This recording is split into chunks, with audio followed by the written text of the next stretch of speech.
मैं तुम्हें कोई नुकसान नहीं पहुंचाऊंगा, पर तुम दोनों को अलग अलग जाना होगा। अब टैक्सी ड्राइवर के इंट्रोगेशन की बारी थी। सरप्राइजिंगली जोला टैंगो की भी कहानी श्रेयन की कहानी से मिल जाती है। दूसरे दिन सुबह में जॉगिंग करने वालों को एक अनजान कार मिली। बदकिस्मती से उस कार की बैक सीट में एनी की डेड बॉडी मिली। उसे गर्दन पर गोली मारी गई थी। बॉडी पर बहुत सारे चोट के निशान भी मिले और सारे ज्वेलरीज भी लूट ली गई थी। शक करने वाली बात यह थी कि हाईजैकर्स ने कार क्यों छोड़ दिया, वो भी डेड बॉडी के साथ, और वो दोनों जो रेस्टोरेंट गए थे वो कुछ खास भी नहीं था। फिर शक जोलो पर गया क्योंकि वो लोकल था और उस लोकेलिटी के बारे में उसे पता होने के बावजूद दोनों को उसने क्यों वहां लेकर गया। जोलो ने कहा कि दोनों को घूमने का बहुत मन था और ऊपर से उसे पैसे भी मिल रहे थे, तो क्यों ना वो उनकी मनमानी जगह पर उन्हें लेकर जाए। श्रेयन ने कुछ कॉन्फ्लिक्टिंग स्टेटमेंट्स भी दिए, जैसे पहले उसने बोला कि डर से एंगेजमेंट रिंग्स 25 लाख के थे, उसने उसे हाईजैकर्स को दे दिए। फिर दूसरी बार अपनी बात से पलट गया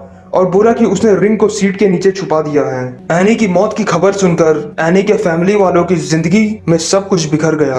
अपनी बेटी की मौत की खबर सुनकर कैसा लगेगा ये सोचा भी नहीं जा सकता। कार की तलाशी में लकीली कुछ इंपॉर्टेंट फिंगरप्रिंट्स मिले, जिसने पुलिस को एक नए आदमी की ओर ले गया जो था गैलीलियो उनगानी। शादी के 6 दिन बाद 16 नवंबर को उसे अरेस्ट कर लिया गया। उसके पास्ट में कुछ कन्विक्शंस थे और इंट्रोगेशन में उसने अपना क्राइम भी कबूल लिया कि गोली उसके एक साथी ने मारी थी उस रात जब एनी ने बैग उनको देने से मना कर दिया था। जीवा मडोडा, एक और सस्पेक्ट, मैंडे को फंसा दिया, जिसने पुलिस को बहुत इंपॉर्टेंट जानकारियां दी। उसने बताया कि टैक्सी ड्राइवर जोला टैंगो ने उसे एनी को मारने का काम देने के लिए अप्रोच किया। काफी इंट्रोगेशंस के बाद जोला के झूठ का पहाड़ टूट ही गया। उसने बताया कि श्रियन एनी को मरवाना चाहता था और उसने ही सबको मारने की सुपारी भी दी थी। इस बात को सुनकर सबके पैरों तले जमीन खिसक गई। उसने चौंकाने वाले कुछ खुलासे किए। पहला ये कि श्रियन उससे पहली बार होटल के कार पार्किंग में मिला और फिर उसने उसे पूरा प्लान बताया। उसने एनी के मर्डर के लिए तीनों को लगभग 1-1 लाख रुपए देने का ऑफर किया और मर्डर को लूटपाट के जैसा दिखाने का भी। इस घटना को 2-3 दिन भी नहीं हुए थे और श्रियन लंदन में था, जैसे कुछ हुआ ही नहीं। श्रियन ने इन्वेस्टिगेटर्स को बताया कि उसे बहुत बड़ा झटका लगा है और उसका दिमागी संतुलन भी अभी ठीक नहीं है, जिसकी वजह से वो अभी किसी से भी बात नहीं कर सकता। एक सीसीटीवी ने श्रियन को उस दिन जोला के कार के पास कुछ मिनट तक रिकॉर्ड किया, जिससे शक गहराता ही चला गया। फिर दूसरी बार श्रियन को जोला के कार में ही देखा गया। शायद वे दोनों पैसे की लेन देन कर रहे होंगे। उससे भी ज्यादा रोंगटे खड़े कर देने वाली बात यह थी कि मर्डर वाली रात भी श्रियन एनी के बगल में बैठकर जोला से मैसेजेस में उसकी मर्डर की प्लानिंग कर रहा था। एनी ने अपने सपने में भी नहीं सोचा होगा कि जिस इंसान पर वो इतना भरोसा करती थी वो उसके बगल में बैठकर उसे मारने की साजिश कर सकता है। घटना के दूसरे दिन बॉडी मिलने से भी पहले जोला और श्रियन होटल में मिलते हैं। आप श्रियन में वो डर देख सकते हैं कि वो सीसीटीवी से भी छुपता हुआ दिख रहा है। एनी के मर्डर को अच्छे से समझने के लिए हमें शादी से पहले जाना होगा। एनी और उसके कजिन की चैट से हमें ये पता चलता है कि वो दुखी तो बहुत थी और श्रियन से उसकी लड़ाई और बहस भी होती रहती थी। जोला ने पुलिस को सब कुछ बताने के बदले उसकी सजा कम करने की अपील की। बाद में उसे 18 साल की सजा मिली। श्रियन को मर्डर कॉन्स्पिरेसी के लिए जेल में भेजा गया, बट कुछ दिनों बाद उसे बेल पर रिहा कर दिया। ऐसे भी रूमर्स थे कि श्रियन एक गे था और वो एनी को ये सब बताना नहीं चाहता था। एनी को जब इस बात का पता चला तब उसने एनी को मारने का प्लान बनाया। उसने पैसों के बल पर बेस्ट से बेस्ट लॉयर्स हायर किए और उसे जेल में ना रखने की अपील की। मर्डर केस 2014 तक चलता है। हाईजैकर्स के लॉयर्स ने मीडिया को बताया कि दोनों को पुलिस ने बहुत बुरी तरह से मार मार कर जुर्म कबूलाया गया है। श्रियन को जेल में डालने के लिए कोई सॉलिड एविडेंस नहीं मिला। उस पर सिर्फ हाईजैकर्स ने ही आरोप लगाए थे और ये भी कि श्रियन को एनी से डाइवोर्स करना था, पर फैमिली प्रेशर की वजह से उसने ये कदम उठाना पड़ा। उसने बचने के लिए यह तक बोल दिया कि एनी का मरना सिर्फ एक एक्सीडेंट था और कुछ भी नहीं। गैलीलियो को 25 साल की सजा मिली और तीसरे को लाइफ इम्प्रिजनमेंट। कुछ सालों बाद ये जेल में ही ब्रेन कैंसर से मर गया। एनी स्मार्ट और पढ़ाई में भी काफी तेज थी। उसका फ्यूचर बहुत ब्राइट दिख रहा था, पर अब उसकी डेथ फैमिली में अब गहरी चोट छोड़कर चली गई। आई होप एनी अभी जहाँ पर भी होगी खुश होगी। आई होप आपको वीडियो बहुत ही पसंद आया होगा। वीडियो को like, subscribe and notification bell को ऑन कर दीजिए। मिलते हैं नए केस के साथ नेक्स्ट वीडियो में।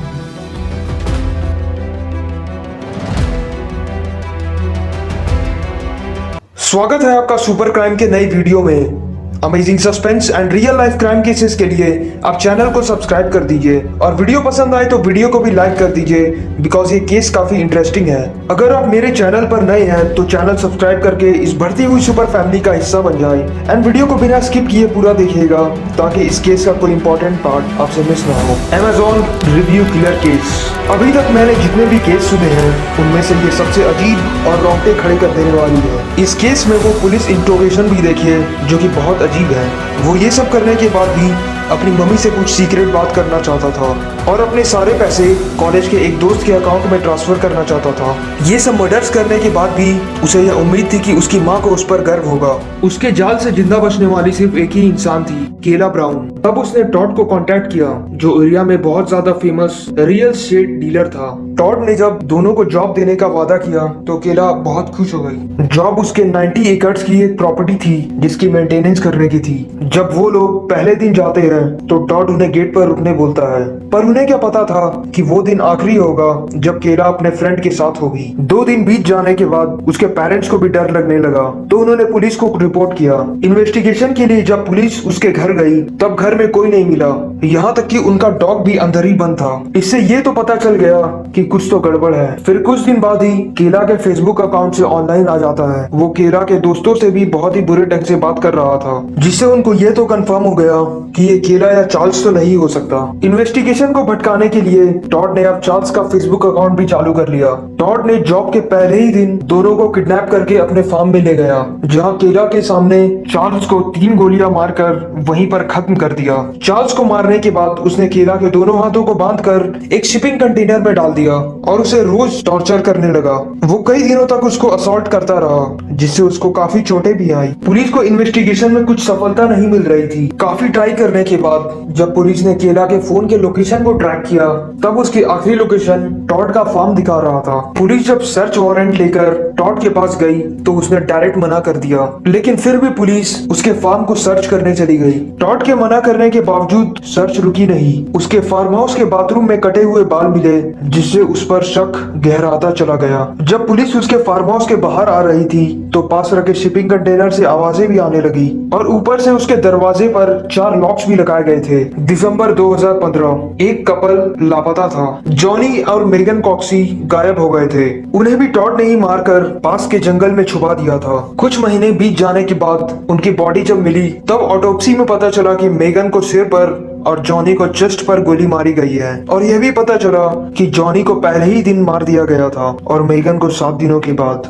टॉड इतना चालाक था कि उसने इन्वेस्टिगेटर्स को यह बताया कि दोनों ड्रग यूजर्स और नशे में रहते थे और जब वो दोनों जॉब लेने आए तब जॉनी ने उस पर चाकू से अटैक करने की कोशिश की और ये कि मेगन ने उसे रोकने की भी कोशिश नहीं की, इसलिए सेल्फ डिफेंस में उसने जॉनी को 3 बार गोलियां मार दी। हम लोग ये साफ देख सकते हैं कि इतने सारे मर्डर्स करने के बाद भी उसे ना कोई पछतावा था और अब तक वह खुद को अच्छा बताने की कोशिश कर रहा था। टॉड कोलेब एक ऐसा क्रिमिनल जो अमेज़न से मर्डर करने की आइटम्स मंगवाता था और फिर मर्डर्स करने के बाद उस आइटम की रिव्यू भी करता जो कि एक आम इंसान सोच भी नहीं सकता। जैसे एक शॉवेल में उसने रिव्यू किया था, अगर आप अपने बड़े शॉवेल को अपने घर पर ही भूल गए हैं तो आप इस शॉवेल का यूज डेड बॉडीज को छुपाने के लिए कर सकते हैं। और चेनसॉ में उसने रिव्यू किया, इसे लेकर आप मारने के लिए भी आसानी से पीछा कर सकते हैं। इस क्लिप में हम लोग टॉड को देखने वाले हैं जिसमें टॉड बताता है कि उसने मेगन के साथ क्या किया। इससे हमें एक बात तो साफ हो जाती है कि टॉड के लिए एक जिंदगी की कीमत कुछ नहीं थी। इतना चालाक होने के बाद भी अपनी तारीफ करते करते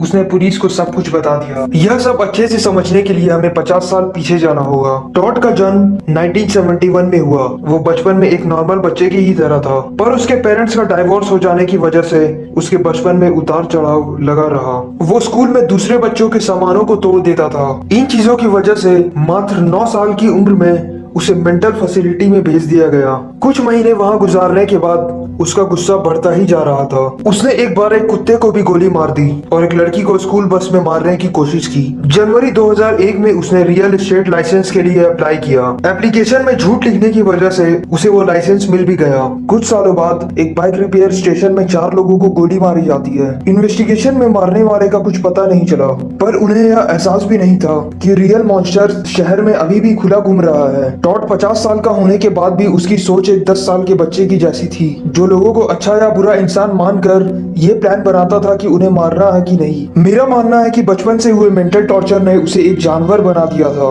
जिसे लोगों को तकलीफ में देखकर खुशी मिलती थी। किस्मत से टॉड तो अभी जेल में है, लेकिन ना जाने कितने सारे टॉड के जैसे लोग अभी भी खुले घूम रहे हैं। इसी के साथ इस वीडियो को एंड करते हैं। आई होप आपको वीडियो बहुत ही पसंद आया होगा, और अगर पसंद आया है तो इस वीडियो का लाइक टारगेट सिर्फ 10 लाइक का है। आशा है आप लोग पूरा कर ही देंगे।